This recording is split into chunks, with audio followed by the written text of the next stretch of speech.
Hello dear students, welcome to session 46. In this session, our objective is to look into Act 1 of the play King Lear and to understand the plot and characters which appear in the first act of the play King Lear. And our objective is also to understand the complexities these characters show on the stage in the first act. So, if we look into Act 1 and Scene 1, these are the characters which appear in the very beginning. The first one is the Duke of Kent, and the second one is the Duke of Gloucester. Both are very much loyal to King Lear. Then we have Edmund, who is a illegitimate son for Gloucester, a bastard son, who appears in the very first act, and he swears that he somehow take over Edgar, the legitimate son of Gloucester. Then we have King Lear, the protagonist, the central character of the play. Then comes Goneril, the eldest daughter of King Lear, and she is married to the Duke of Albany. We have Regan, the middle daughter or the second daughter of King Lear, and she is married to the Duke of Cornwall. Then comes another very significant character, Cordelia. She is the most significant character after King Lear. She is the youngest unmarried daughter of King Lear. Then we have Burgundy and the King of France. Both are suitors for the youngest daughter, Cordelia, who is still unmarried. Then we have Duke of Cornwall and Duke of Albany. As we already know, they are husbands of Goneril and Regan, and they are non-speaking or they don't utter most of the words in the first act. So when Act 1 or Scene 1 begins, what we see on the stage is that Duke of Kent and Duke of Gloucester, they discuss that how King Lear has been planning to split his kingdom. So first important thing which audience they come to know that King Lear has plans to split his kingdom amongst his three daughters. And meanwhile, Gloucester's illegitimate or bastard son Edmund appears or he comes back to his life, and now he has his own motives, which we will come to know as story progress. Then comes King Lear and his daughters along with their husbands, they enter, and Lear he explains his plan to all other characters who are present. So his plan is that he has desired to retire as a king and still have the trappings of being king but not the work. And he tells most important thing that he has decided to split his kingdom and he wants to give the best land of his kingdom to the best public declaration of love by his daughters, by his three daughters. So whoever makes the best public declaration of love to him, that daughter will be given the best land in his kingdom. So, as per the desire of King Lear, that he wants to split his kingdom amongst his three daughters and he will give the best land to the best public declaration of love, his three daughters appear. First comes Goneril, and she says that she loves him more than words, no less than life. So she makes it so these are words of flattery towards her father, that she has no words to express her love towards her father, and she also says she less than her life. So her father is more important for her than her own life. Then comes Regan, and she says that she loves her father more than all other joys in the world. So she equates the love or towards her father with all other joys of the world. She will be ready to sacrifice all other joys of the world when it comes to her father.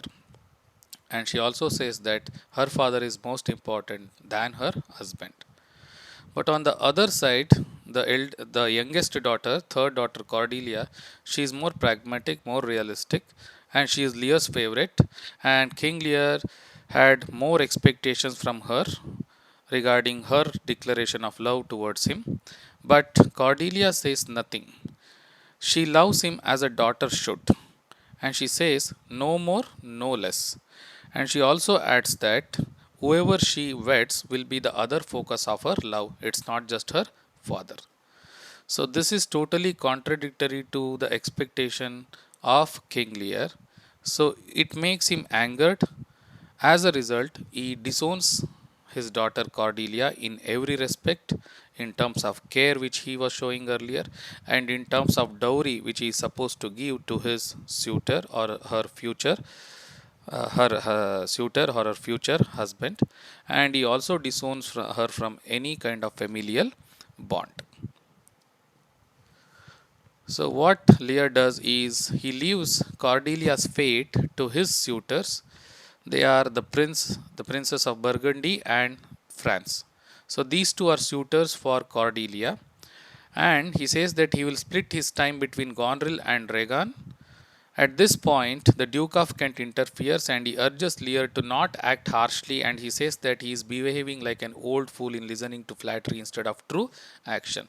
So here Duke of Kent acts as a kind of person who raises the questions or concerns of Lear's mind, but Lear, in his pride, in his ego, which we call as hubris in Greek terminology, is not ready to listen to it.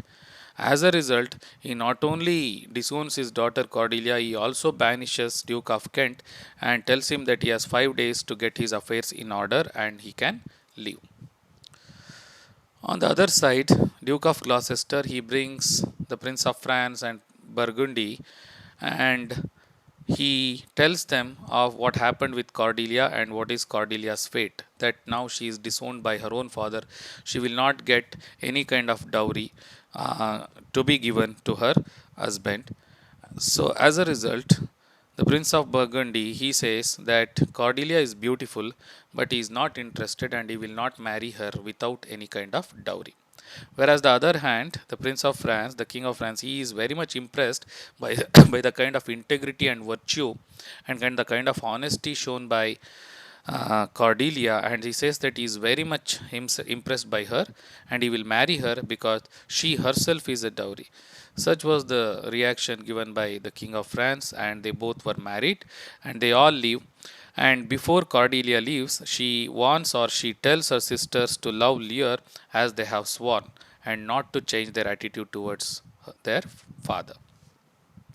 But what happens in the next part, that Gonril and Regan earlier they expressed their love towards father and they flattered him with wonderful words. But later, what happens after getting the kingdom which is shared between these two daughters, they realize that their father is getting old and is becoming or behaving very foolishly, and the point in which he disowned Cordelia justifies their thinking, and now they are nervous taking care of him as he is becoming more erratic and finicky. When you read the play, you will come to know that how things take different turns, where Gonril and Regan realizes that her father is losing control over himself and the way he used to behave with other members, his companions, and it is like they are getting irritated by his action.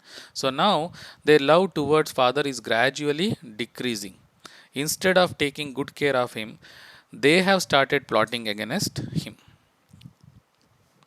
So as we come to scene 2, we have entry of Edmund, that is illegitimate son of Gloucester, and is very malicious in his behavior, in his nature. And we also have Edgar, that is legitimate son of Gloucester. So Edmund, in the scene 2, what you see is a soliloquy uttered by Edmund.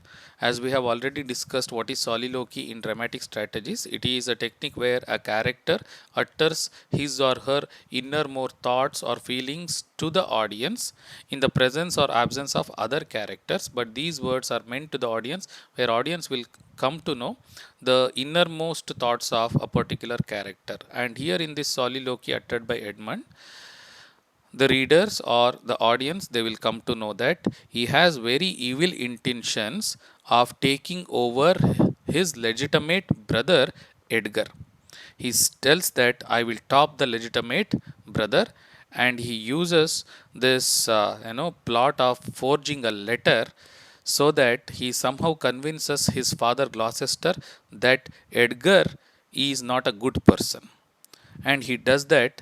As a result, Edgar is disowned by Gloucester, and he thinks that Gloucester gets angry and he banishes his own legitimate son Edgar because Edmund produces a letter, a forged letter, where it is written that Edgar is going to get all the wealth of Gloucester.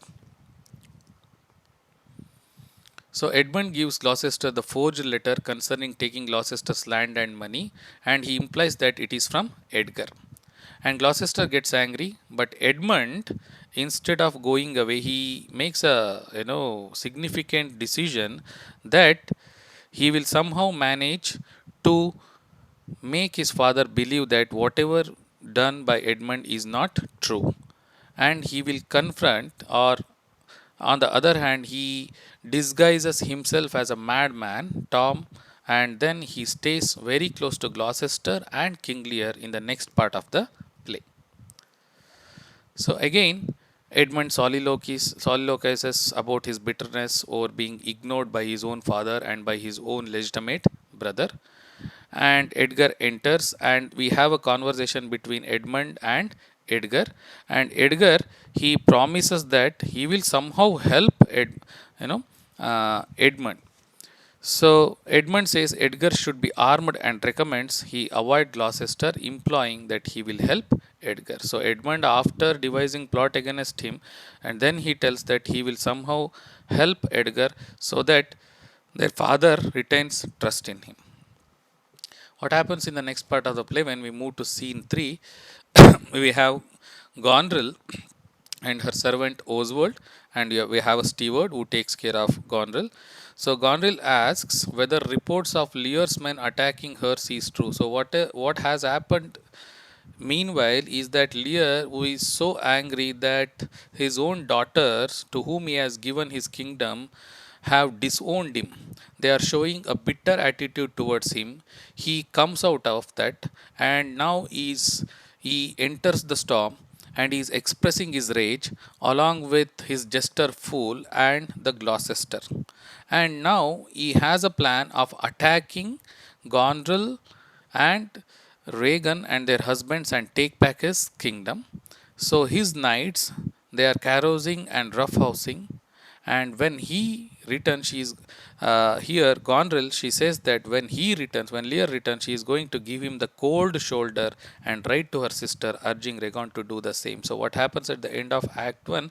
That Gonril makes it clear that when if Lear attacks them, they will also resist or show their resist to his advances. So he writes and he urges her sister Regan to do the same to her father. So this is how Act 1 ends. So at the end, I have given multiple choice questions related to Act 1. You can go through the questions and you can answer those questions. Thank you.